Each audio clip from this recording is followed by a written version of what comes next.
You can see. So this is a little American alligator. It's not a crocodile. Okay, here we go. Here's a couple more. In fact, one of them just flew.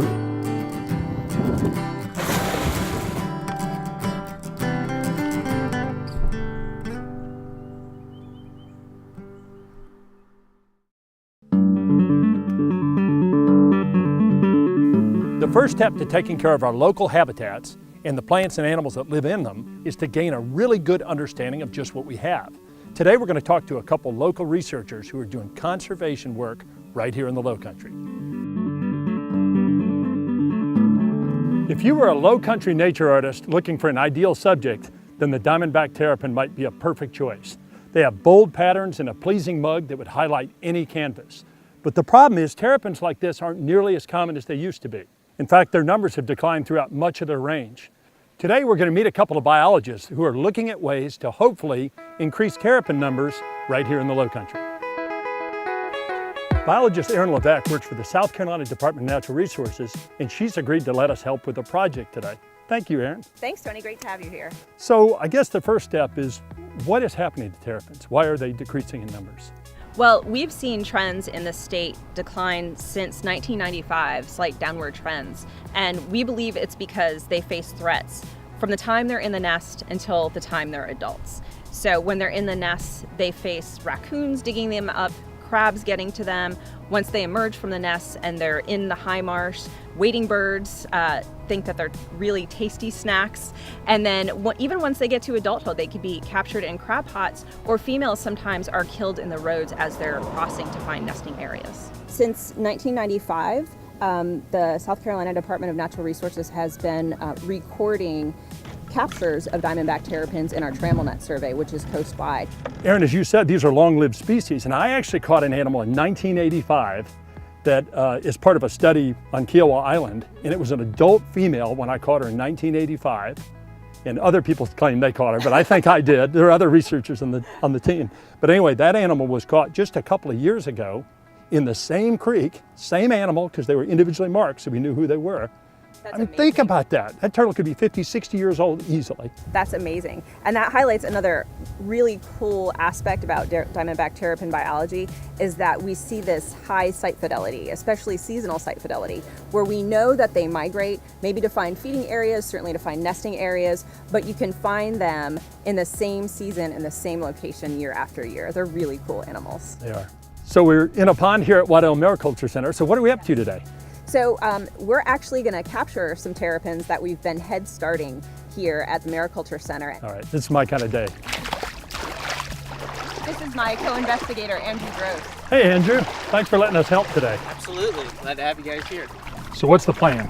Well, we've got this pond mostly drained down. We have about 16 turtles in here, and basically we're going to try to catch them all. Yeah, I'm already looking, I'm sorry. I'm already looking for turtles. Oh, this is going to be great.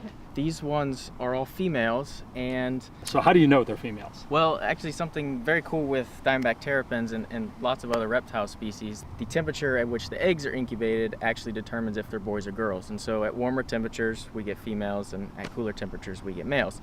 So all the turtles in here were incubated at warmer temperatures in an incubator back at our lab, and it would be at a female producing temperature. And it's just the opposite for crocodilians, I think. Exactly. Yep. The idea with these is they're only 2.5-year-old turtles, and we're interested in looking at the time at first reproduction. And so being 2.5 years old, that's obviously a lot earlier than a wild turtle would be. Yeah, so like how old would a wild turtle need to be to reach reproductive maturity? Well, we usually say about 4 to 6 years for a wild female turtle, maybe older. It's really hard to age them, so it's difficult to say for sure. But Of course, it depends on how much they eat and things like that, right? right. So part of that is looking at is it a time thing or is it a size thing? And Right. so if they're a certain size, can they reproduce more quickly? That's something that we're looking at in conjunction with our Head Start program. I'm ready to get started and catch some turtles. Me too. Let's go.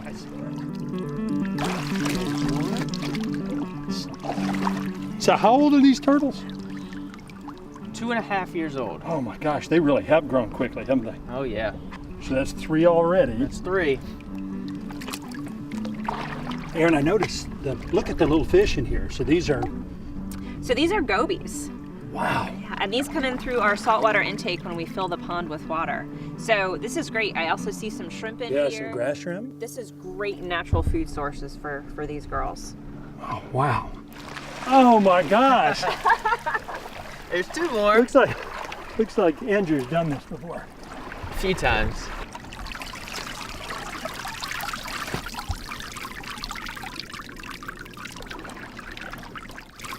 Oh, boy, that's a pretty one, isn't it? She's beautiful. Boy, beautiful orange around the marginals there.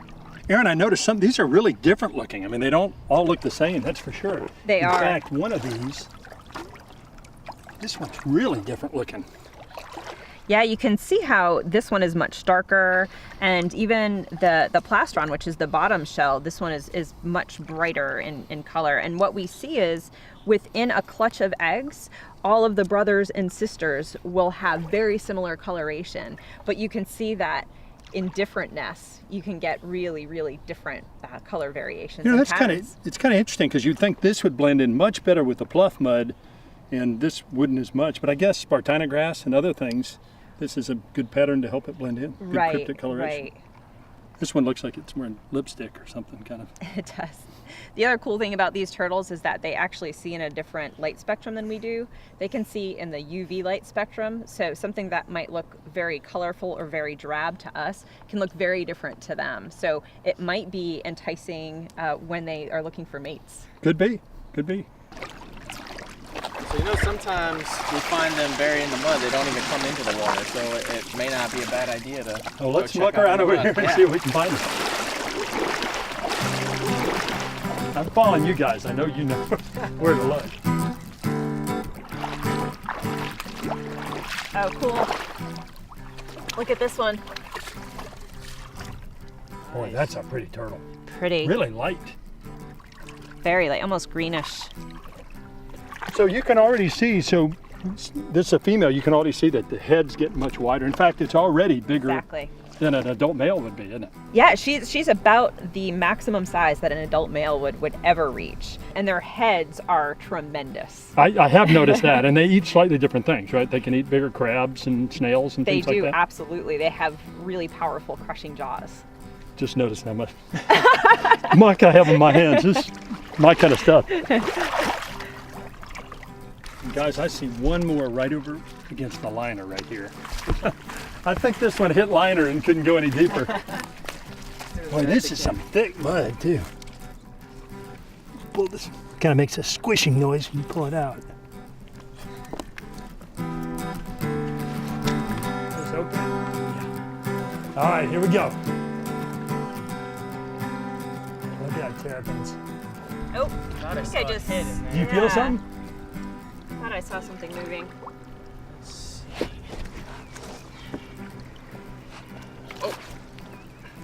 Anybody see anything? Oh, awesome. Here she is. Got one here. Here, you want to hold that? See Sure. if there are any more in here. Boy, that is a pretty turtle. She's beautiful. I think that's it. Isn't it? Yep, looks like the only one in there. Boy, that is a nice one. She's got beautiful It's got markings. almost has a little goatee or something on the end of it. Oh, Got I another think I one? just stepped on one. Hey, you want me to take Feel this one? something. Sure, thanks. All right. Hey. Boy, big difference in size between these two. Yes. Yep, they're the same age. Here is one more right here. It's another really light one.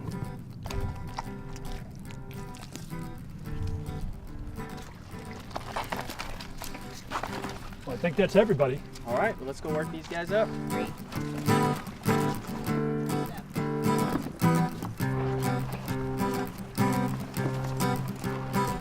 So before we work this up, you brought some stuff for us to see, huh? I did. I had some different age and year classes of terrapins, just to give you an idea of the differences in sizes.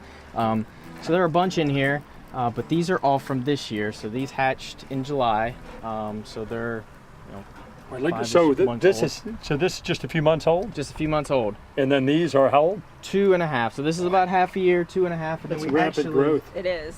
actually have 1.5-year-olds, so the in-between size. Wow, boy, So look at the this is- difference in color. That's really a Yeah. big contrast, isn't it? So this is the size that you'll get after, about 1 year from now, and then 2 years after that. So we do see quite a bit of growth over the course of just a couple years. And the other important thing to remember is that these are captively raised turtles. So the reason that they're growing so quickly is because they've never experienced a winter, they've never had to look very hard for food, and they've never had to hide from predators. They've been babied. Yeah. So guys, what's going to happen to all these turtles? Well, eventually, Tony, all of these turtles will be released. And what we're doing is we're investigating when the best time to release them is. So we've already released hatchlings, we've released year-old turtles, and depending on their behavior, there may actually be a better strategy. We may see more of these turtles grow to adulthood depending on if we release hatchling size or year-old size turtles. This is BE11037. Yeah, so I've used this technology with snakes. You can check that little barcode. Yep. It's about the size of a grain of rice. Yep. And that tells you who it is. Okay, carapace length is 144.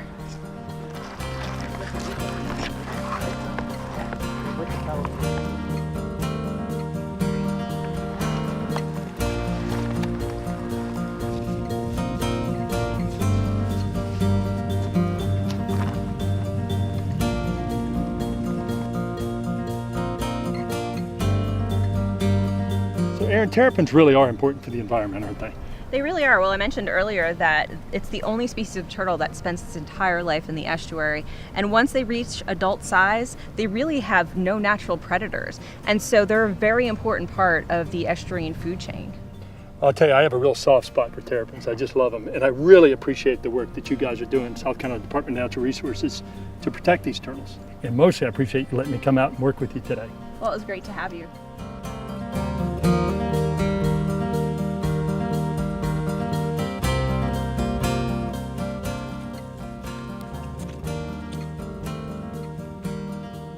Al Seegers and I are here in the low country, and we're looking at oyster catchers. And I'll tell you what, these are good looking birds. Oh, they're amazing, Tony. We're looking at a roost, or basically a rest stop.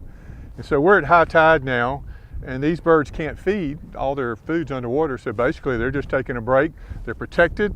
They're sitting there just kind of waiting for that tide to go out, and they'll start another feeding cycle. Now they're tucked in there with, I've seen some dunlin and some marbled godwits maybe? Marble godwits, the black-bellied plovers, really a nice what we call mixed flock of shorebirds. Oyster catchers are probably there in dominance, and you can tell them they're these big black and white birds, look like they're smoking kind of an orange cigar, a great big orange bill. So really handsome birds. We think there are probably about 10,000 in the eastern U.S., and about a third of that whole 10,000 winters here in South Carolina. So really important wintering site so this is for these birds. Especially important habitat here. in the low Oh, country. really important habitat. So we're seeing something special today. Okay, so tell me a little bit about some of the research that DNR is doing with these birds. DNR has been banding birds, these oyster catchers, since about 2001. And really there's a banding program all up and down the East Coast trying to actually ID the life history where these birds are spending their time. We looked at this particular flock last year, and there were 17 banded birds from 6 different states right here in this one flock. So you use these plastic colored bands, the colors unique to each state, and then by the unique number on the band, you can ID that unique bird. So it really lets us learn about the bird, where it's been, where it's spending its time. So Al, oyster catcher numbers they're declining for sure, Yeah, like right? all shore they seem to be in decline, and a lot of it's a habitat issue, Tony. Oyster catchers in particular like to nest on the beach.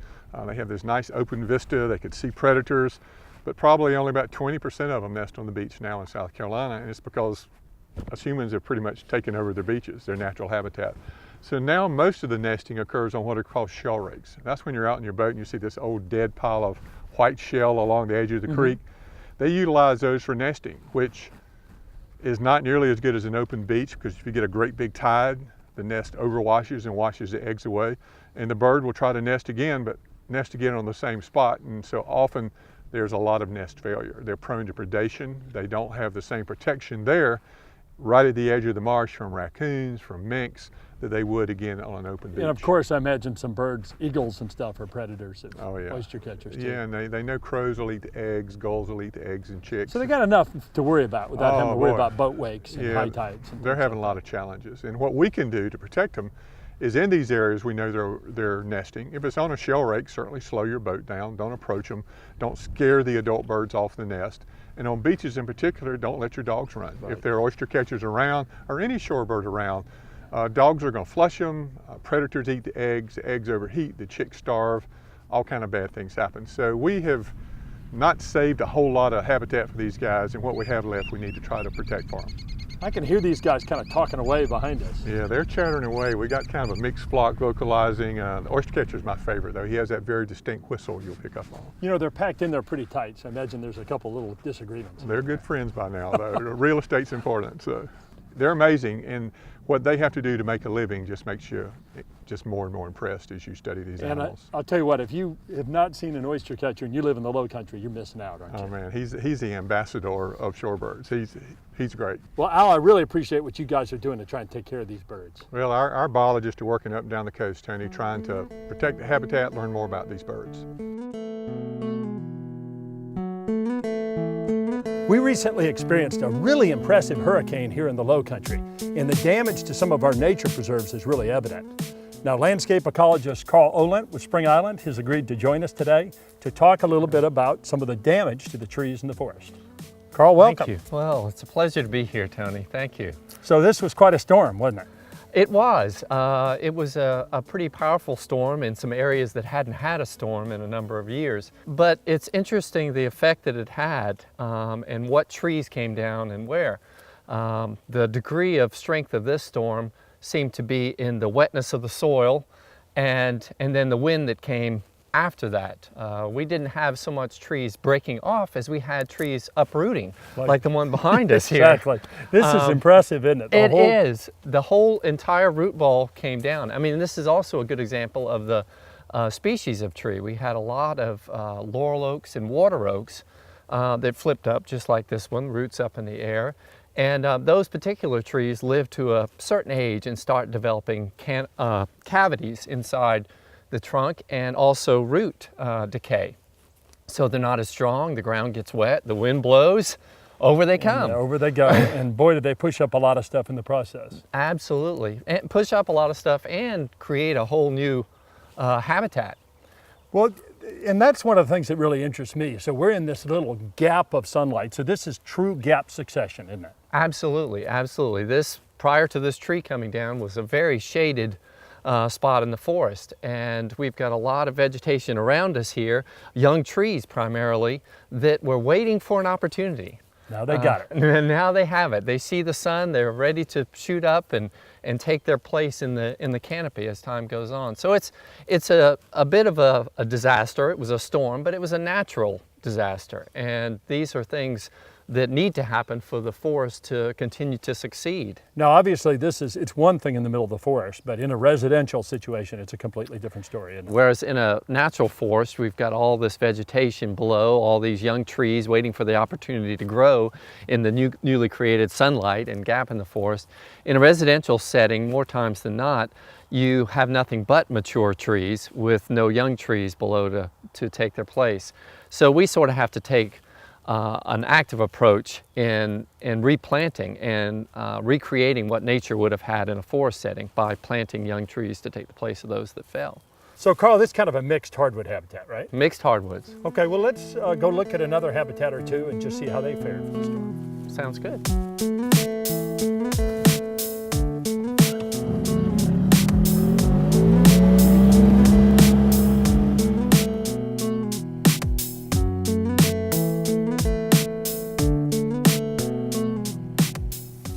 So Carl, this area looks like it fared pretty well, doesn't it? It did very well. I mean, you almost can't tell there had been a storm here. Very different habitat. And it's managed differently, right? It is. Now this is primarily pines, loblolly / pine. We manage it with fire. We've done some timbering out here. Bottom line is the trees that are here are very healthy. There's a lot less competition. They're stronger, roots stronger, trunks are stronger. much better situation as far as withstanding a storm here. Now, obviously, if the winds had been strong enough, even stronger than they were, there's the potential for these things to break off. Absolutely. In a stronger hurricane with higher winds, these would likely have snapped off, and you'd see a lot of pines snapped here and there. But the management we use here has made them as strong as they can be. I mean, there was even water flooding this entire area during the storm, but the trees Looks like withstood it held it. up well. And I'll tell you, Absolutely. it is beautiful. This is one of my favorite spots on the island.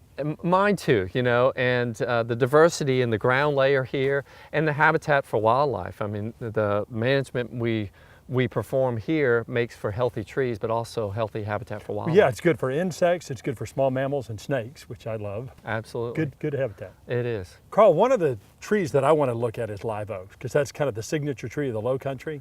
So is there a spot we could go check those out? I think I can find a good spot. All right, let's go. All right.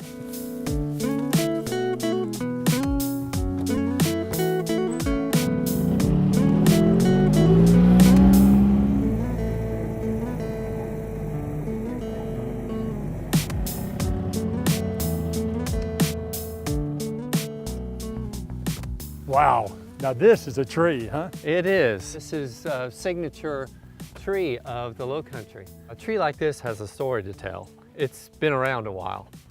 It's got a good shape for withstanding storms. You know, it's got a very broad trunk to it, wide arching branches, and the roots go far beyond where we're standing. So it's got a strong foundation to hold it up there in a storm. So if you had to guess, how old would you say this tree is?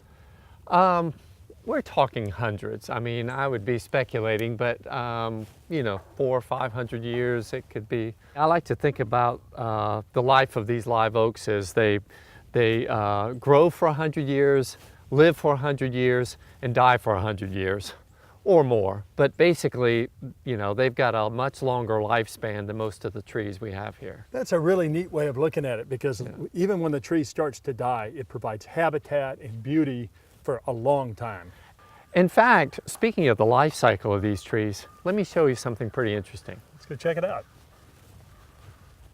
So Tony, I just had to show you this. Well, obviously this one is This in one's on latter the dying stage. 100 years, but you can see it's been there a while and it's just hard, still hard as a rock. Roots still up in the air as it was blown over in a storm. And then here's the future.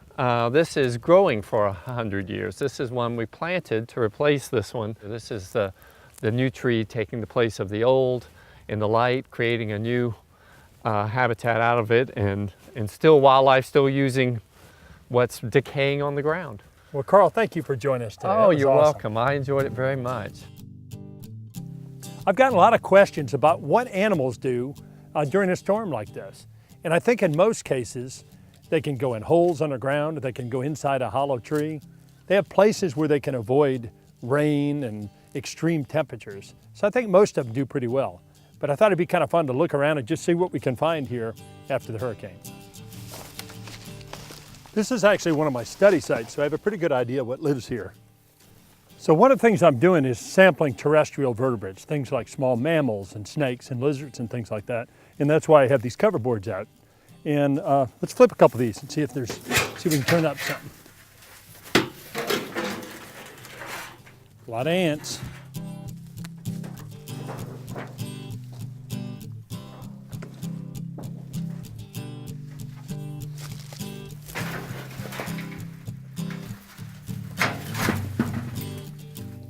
And so here's a pretty common snake. Boy, he just slung musk around a little bit. That's I'm not going to smell real good, but this is a black racer and a really common species here.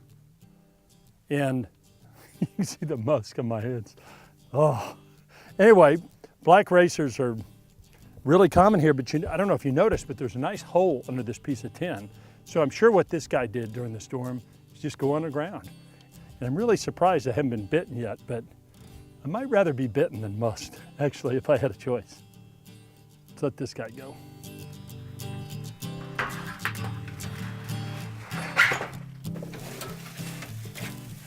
Look at this beautiful snake. Boy, this one's kind of, oh, there's two of them. Look at this. So 2 snakes, musk. Oh my God. Boy, I'll tell you what, that's kind of neat. So 2 different garter snakes. One looks like either a juvenile, and then one's adult. I don't know if you can see the amount of musk that's coming off of these guys, but I'm trying to not get splashed in the face by this stuff. Really kind of a pungent thing. Garter snakes, non-venomous, but they do bite. And there's a great hole right here in the stump, so I'm sure there's lots of possibilities to escape. So this, I'm sorry, I'm kind of overcome by musk, but this musk is kind of a foul-smelling material that's used to repel predators. And I guess in this case, I'm kind of a predator. So it looks like the snakes are doing okay. You know, in reality, this is a pretty big storm, but the habitats and the plants and animals in them are going to do just fine. But let's put these guys down and go see what else we can see.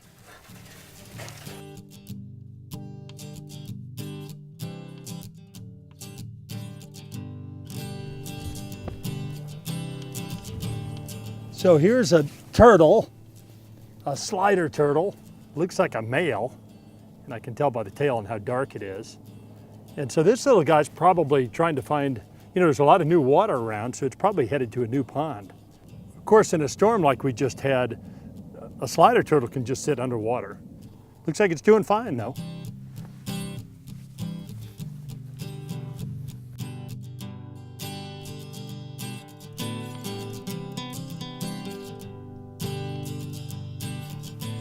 The Low Country is a very special place with a wide diversity of living things. It takes dedicated conservationists, researchers, and education professionals to conserve our natural resources. Thanks for joining us on Coastal Kingdom.